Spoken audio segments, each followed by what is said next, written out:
ভারত শাসিত জম্মু কাশ্মীরের পেহেলগামে পর্যটকদের ওপর হামলা ঘটনায় ২৬ জন নিহত হয়েছেন। এর ফলে সৌদি আরব সফর সংক্ষিপ্ত করে দেশে ফিরছেন ভারতীয় প্রধানমন্ত্রী নরেন্দ্র মোদী। তবে ফেরার পথে তিনি পাকিস্তানের আকাশসীমা এড়িয়ে যান। যদিও সৌদিতে যাওয়ার সময় তিনি প্রতিবেশী এই দেশটির আকাশপথ ব্যবহার করেছিলেন। ফ্লাইট ট্র্যাকিং ওয়েবসাইটের তথ্যানুযায়ী প্রধানমন্ত্রী মোদী মঙ্গলবার সৌদি আরব যাওয়ার পথে পাকিস্তানের আকাশপথ ব্যবহার করেছিলেন, কিন্তু ফেরার সময় সেই পথ এড়িয়ে তার বিমান আরব সাগরের ওপর দিয়ে সোজা ভারতের দিকে মোড় নেয়।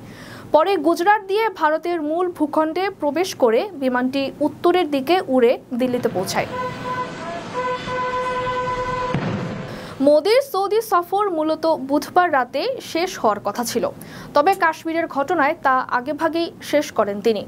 পররাষ্ট্রমন্ত্রী জয়শঙ্কর এবং জাতীয় নিরাপত্তা উপদেষ্টা অজিত দোভাল সৌদি রাজপ্রাসাদে গিয়ে সৌদি নেতৃত্বকে মোদীর সফর সংক্ষিপ্ত হওয়ার কারণ জানান।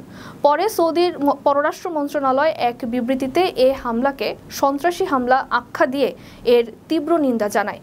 ক্রাউন প্রিন্স মোহাম্মদ বিন সালমান এই ভয়াবহ হামলার প্রতি তীব্র নিন্দা জানিয়েছেন এবং হতাহতদের প্রতি গভীর সমবেদনা প্রকাশ করেছেন।